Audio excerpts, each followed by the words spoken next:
Right now what we're going to do is I'm going to get a quick hands-on lesson at picking a lock, and hopefully it's going to go a lot easier than I think it will, because so far at this point my only experience at picking locks is to just kind of sit there and wiggle things around inside of the lock and never getting it to move. So now that I'm with a pro here, I'm going to hopefully learn some basics.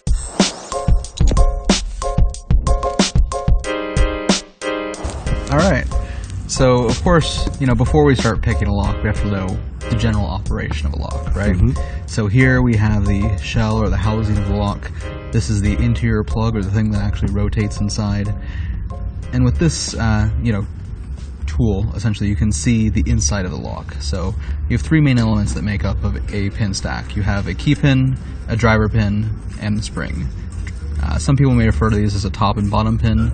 However, in Europe, for instance, the keys or the locks are actually mounted the other way. So when you're saying top and bottom pin, they can mean different things to different people. So generally how it works is the key will go in, it will raise this pin stack up to form what we call a shear line right here. And what that shear line is really the separation between, or when the separation between the key pin and the driver pin lines up between the separation of the plug of the lock and the housing of the lock. Once that forms, well, there's nothing impeding this lock cylinder from turning and opening, so it will turn and actually open the lock. We're going in with our tools here and essentially lifting up on these.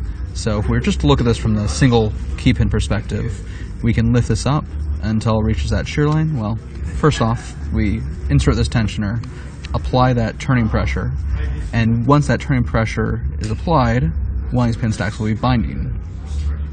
Once that key pin is lifted to shear, it will then turn and rotate open. So here you can see that essentially this model is repeated, what does it look like, 6 times throughout here. And you can see as that key goes in, you'll see those different pin stacks riding along with what we call the bitting of that key. And then once the key is fully inserted, all those pin stacks, or the driver pins, are all above that shear line, and the key will then rotate and the lock will open. So now we insert our tensioner into this lock. And there's a couple rules for inserting a tensioner. First off, we want to have plenty of room up at the top here to actually be able to insert our tool and manipulate the pin tumblers inside. And we also don't want to have it all the way at the bottom, because if I was all the way at the bottom, well, this piece of metal would be grinding against the housing of the lock. It'll add friction to the whole process, make things a little bit harder to feel. So now we apply a very light pressure. So you notice my finger's not turning white, mm-hmm. I'm not having this line across my finger. It's just, I'm almost just like resting my finger on there. It really does not require that much. It's probably one of the biggest things that beginners, when they're learning how to pick, really kind of struggle with and eventually have to get over is, just really how light the pressure really is. But now that this tension is effectively applied on this lock, well, since there's only one pin stack in there, we know what the which one the binding pin stack is, right? So now we can come in, we can index ourselves on that pin and know that, oh, this is kind of how it feels when working with the binding pin stack, and lifting up to shear and turning open. So you try and kind of tell me what you're feeling from that. My little thing came out. Yeah. So, just barely any pressure. Like mm-hmm. Just kind of rest up.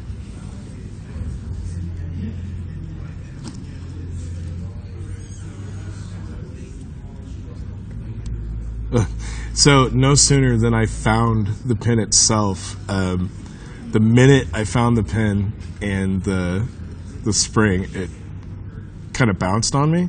And the minute it bounced, it was open. That was it. So from there, we can actually move on to the 2-pin lock. So with this, it's the same sort of thing. We, take our tension tool inside there, place it inside that lock, apply that light turning pressure, and now we can go in here and start feeling around here. So on this one, I'm just going to feel this first pin. This first pin, actually I think I already just picked that one. But let me see here. So, one of these pins may feel a little bit more springy. It may feel a little bit harder to lift. You can notice too if I kind of get this in an incorrect position. So right now I'm just purposely over lifting it. And that essentially would be, taking this and lifting it past there. well, it still will not open in that state, right? So a lot of people will look at this and say, hey, well, the pins are up there, I can see through, but it's not opening. Well, the reason is because this is up past that shear line, what we call overlifting. But you'll notice, too, when I release that tensioner, maybe I should do it next to the mic, but you can kind of hear it snap back down.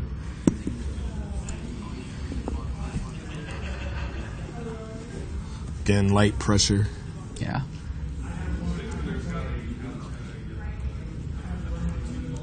In general, how I'd approach this is kind of feel both of those pins. One of them should feel a little bit harder to lift because there's a little bit more friction being applied, right? Because that is the binding pin stack that's preventing this from moving. And so once you find that, it was the back pin that feels a little more. But once I push it up and wiggle it opens. So then that one, once it gets set to shear, then you can move on to the next one and then look, Ma, I can open a lock. Okay, let's try the big boy here, this advanced.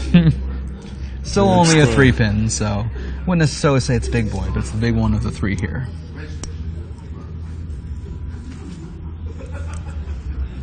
Again, once it's in that shear state, the key pin will then essentially be free to fall back down or do whatever gravity tells it to. Sometimes as I'm picking a lock, if I'm curious kind of like the progress I've made inside, I'll kind of like hold it up to my ear and shake it. And I might be able to hear like the pins going up and down. So if you're not hearing anything, you probably haven't picked anything. Nope, I haven't picked anything. So I didn't hear anything. Yeah, I can't get the. I can get the 2, but when I go to touch the 3rd one, the middle one or the first one pops back out on me. Yeah, so I'm either going too fast or. So you notice that line right there? Too much tension. Way too much pressure on there, and especially you'll find that the more frustrated I got, the harder I pushed. Yeah, the more frustrated you are, you're just like you're unconsciously putting more and more pressure on there. Yeah, at first I was just resting it on there, and I was like, all right, there's the first one. Great, there's the second one. All right, there's the third one. And then I'd feel it like on the like right here, I'd feel it pop back down. Like, oh, well, now I got to go backwards. And then I'd go back and do it again, and I'd go back and it would pop again. And I just started pressing more and more like, you're going to come. Yeah, and that's the thing is, it's also kind of about the state of mind. A lot of times when I'm having a lot of issues with the lock, I'll just all of a sudden like strike up a conversation with someone else, and because I'm taking my mind off of the lock and just talking with someone else, all of a sudden before I know it, the lock is picked, and I'm like, oh. But it's pretty funny. Like while I was sitting there playing it, I'm just kind of looking around, watching everybody walk through and get setup done in here, and I totally forgot that like we were recording. So like when Chris is like, "Hey, do you want to kind of wrap this up soon?" I'm like, "Oh yeah, the camera's on, dude." Well, alrighty. So, thanks again for taking the time to teach us this. Yeah. I really appreciate it. That's why we're here. Now I know where I'm going to be hanging out most of the weekend, so that's going to be a new treat for me here. But again, Scorch, thanks, dude. Thank appreciate you. It's been Steve Reagan, CSO Online. Still trying to learn how to pick locks, but at least now I have a better basic knowledge of it, which is a good thing. And we'll see you around. Thanks a lot. All right.